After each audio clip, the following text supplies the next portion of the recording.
ഇപ്പോൾ smack down ബ്രാൻഡിലുള്ള blood line ടീമിനെ എന്തുകൊണ്ടാണ് റോ ബ്രാൻഡിലേക്ക് കൊണ്ടുവരാനായിട്ട് ഒരു പ്ലാൻ ചെയ്തിട്ടുള്ളത് എന്ന് നോക്കാം. അപ്പോൾ ഇതെല്ലാം നോക്കുന്നതിനേക്കാൾ മുൻപായിട്ട് ചില ന്യൂസ് എല്ലാം പറഞ്ഞുകൊണ്ട് വീഡിയോ സ്റ്റാർട്ട് ചെയ്യാം.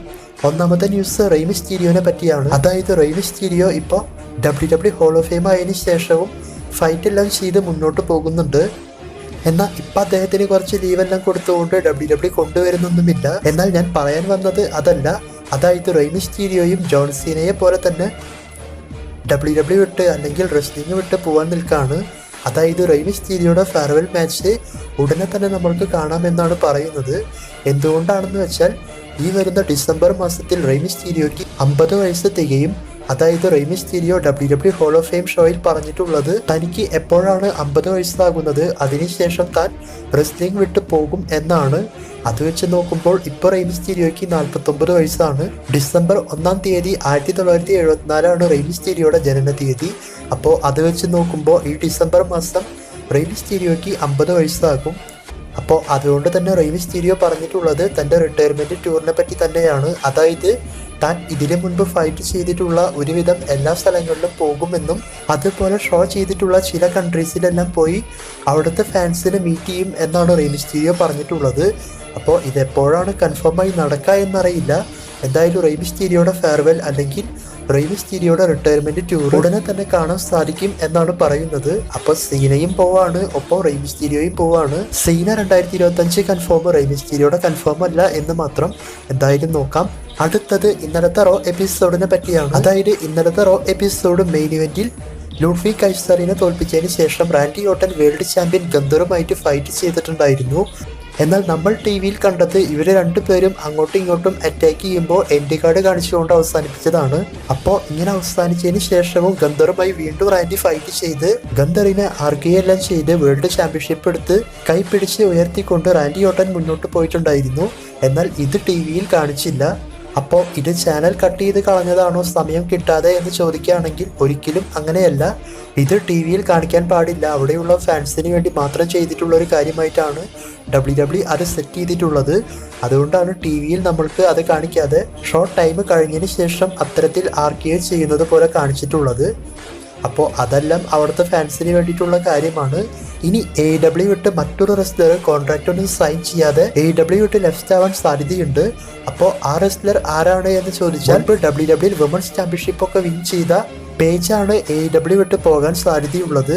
അതായത് ഇപ്പോൾ പേജ് AEW സാറയ എന്ന പേരിലൊക്കെയാണ് ഫൈറ്റ് ചെയ്യുന്നത്. ഈ അടുത്ത് തന്നെ അവരും AEWയുമായിട്ടുള്ള കോൺട്രാക്റ്റ് എല്ലാം അവസാനിക്കും. എന്നാൽ AEW കൊടുത്ത പുതിയ ഡീലൊന്നും അവർ സൈൻ ചെയ്യുന്നില്ല എന്നാണ് പറയുന്നത്. അതിൻ്റെ കാരണം അവർക്ക് AEW വർക്ക് ചെയ്യാൻ താല്പര്യമില്ല എന്നൊക്കെ. ചിലപ്പോൾ AEWയുടെ ബുക്കിംഗ് ശരിയാകാത്തത് കൊണ്ടൊക്കെ ആയിരിക്കാം, എന്താണെന്ന് കറക്റ്റായിട്ട് അറിയില്ല. അപ്പോൾ പേജ് AEW വിട്ട് പോകാനാണ് ചാൻസ് ഉള്ളത്. AEWയിൽ നിന്നും വന്നതിന് ശേഷം WWE വരുമോ എന്നൊന്നും അറിയില്ല. എന്തായാലും AEW വിട്ട് പോകും എന്നാണ് പറയുന്നത്. അപ്പോൾ പേജ് AEW വിട്ട് പോകുകയാണെങ്കിൽ WWE വീണ്ടും നിങ്ങൾക്ക് പേജിനെ കാണാൻ താല്പര്യമുണ്ടോ അല്ലെങ്കിൽ മറ്റേതെങ്കിലും കമ്പനിയിലേക്ക് പോയാൽ മതിയോ എന്ന് കമൻറ്റ് ചെയ്യുക. ഇനി ജഡ്ജ്മെന്റ് ഡേ ടീം അറ്റാക്ക് ചെയ്ത് പുറത്താക്കിയ ഡാമിൻ പ്രീസ്റ്റ്, റിയ റിപ്ലി ഇവർക്കൊരു പുതിയ ടാഗ് ടീം നെയിം WWE കൊടുത്തിട്ടുണ്ട്. അപ്പോൾ ആ ഒരു ടാഗ് ടീം നെയിം മറ്റൊന്നുമല്ല ദി ടെറർ ട്വിൻസ് എന്നാണ് ആ ഒരു ടീമിന്റെ പേര് കൊടുത്തിട്ടുള്ളത്. ഇതിനേക്കാൾ മുൻപ് WWE പ്ലാൻ ചെയ്തത് ഡാമിൻ പ്രീസ്റ്റ്, റിയ റിപ്ലി ഇവർക്ക് ജഡ്ജ്മെന്റ് ഡേ ടീം കൊടുത്തുകൊണ്ട് ഫിൻ ബാലറിന്റെ ടീമിന് ന്യൂ ജഡ്ജ്മെന്റ് ഡേ അല്ലെങ്കിൽ മുൻപ് ഗന്ധർ ഡാമിൻ പ്രീസ്റ്റുമായി നടന്ന ഒരു സെഗ്മെന്റിൽ നിന്റെ കൂടെയുള്ളവരെല്ലാം തെരുവിലെ കുപ്പകളാണ് അല്ലെങ്കിൽ കുപ്പത്തൊട്ടികളാണ് എന്നൊക്കെ പറഞ്ഞുകൊണ്ട് കളിയാക്കിയിരുന്നു. അപ്പോൾ അതേപോലെ ഒരു പേരാണ് ജഡ്ജ്മെന്റ് ഡേക്ക് ഇടാൻ പോയത്. എന്നാൽ അതെല്ലാം ഒഴിവാക്കിക്കൊണ്ട് ഇപ്പോൾ ഇങ്ങനെയാണ് പ്ലാൻ ചെയ്തിട്ടുള്ളത്. ഫിൻ ബാലറിന്റെ ടീമിന് ജഡ്ജ്മെന്റ് ഡേ ടീം എന്നും ഡാമിൻ പ്രീസ്റ്റിന്റെ ടീമിന് ഞാൻ പറഞ്ഞതുപോലെ ദി ടെറർ ട്വിൻസ് എന്നും പേര് കൊടുത്തിട്ടുണ്ട്. അപ്പോൾ ഇതാണ് നന്നായിട്ട് എനിക്ക് തോന്നിയത്. ഡാമിൻ പ്രീസ്റ്റ്, റിയ റിപ്ലിക്ക് പറ്റിയ പേരാണ് ഇപ്പോൾ WWE കൊടുത്തിട്ടുള്ള ടെറർ ട്വിൻസ്. ഇനി എന്തുകൊണ്ടാണ് റോ എപ്പിസോഡിലേക്ക് സോളോ സിക്കാവയുടെ ഇപ്പോഴത്തെ ബ്ലഡ് ലൈൻ ടീമിനെ കൊണ്ടുവരാൻ പോകുന്നത് എന്ന് നോക്കാം. അപ്പോൾ അത് മറ്റൊന്നും കൊണ്ടല്ല, ഈ വരുന്ന ജനുവരി മുതൽ റോ എപ്പിസോഡ് നെറ്റ്ഫ്ലിക്സ് ആണ് ടെലികാസ്റ്റ് ചെയ്യാൻ പോകുന്നത്.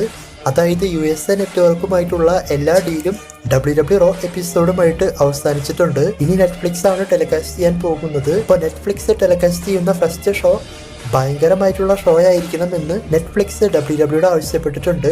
അത് പ്രകാരമാണ് ബ്ലഡ് ലൈൻ ടീം റോ എപ്പിസോഡിലേക്ക് വരുന്നതായിട്ട് നമ്മൾക്കറിയാൻ സാധിച്ചത്. അതുപോലെ തന്നെ റോ നെറ്റ്ഫ്ലിക്സിലേക്ക് പോകുന്നതിന്റെ ഭാഗമായിട്ട് ഒരു വലിയ പ്രൊമോഷൻ തന്നെ നടന്നിരുന്നു. അപ്പോൾ ഈ ഒരു കാരണം കൊണ്ടാണ് സോളോ സിക്കാവയുടെ ബ്ലഡ് ലൈൻ റോ എപ്പിസോഡിലേക്ക് പോകുന്നത്. ഇനി സോളോ സിക്കാവ മാത്രമല്ല, undisputed champion Cody Rhodes Raw എപ്പിസോഡിലേക്ക് പോകും ആ ഒരു ദിവസം. അതുപോലെ തന്നെ Roman Reigns, Seth Rollins, John Cena, Drew McIntyre, CM Punk, Randy Orton ഇതുപോലെയുള്ള ഒരുപാട് ലെജൻഡറി റെസ്ലേഴ്സും ആ റോ എപ്പിസോഡിൽ ഉണ്ടാകുമെന്നാണ് നമ്മൾക്കറിയാൻ സാധിക്കുന്നത്. അപ്പോൾ ജനുവരി മാസം ഫസ്റ്റ് നടക്കുന്ന റോ എപ്പിസോഡ് ഭയങ്കരമായിട്ടുള്ള ഷോ ആയിട്ടാണ് ചെയ്യാൻ പോകുന്നത് നെറ്റ്ഫ്ലിക്സ്. അപ്പോൾ ഈ ഒരു കാരണം കൊണ്ടാണ് ബ്ലഡ് ലൈൻ സ്മാക്ക് ഡൗൺ വിട്ട് റോയിലേക്ക് പോകുന്നത്. ഇതെല്ലാം കഴിയുമ്പോൾ അവർ വീണ്ടും സ്മാക്ക് ഡൗണിൽ തന്നെ വരും എന്നാണ് അറിയാൻ കഴിയുന്നത്.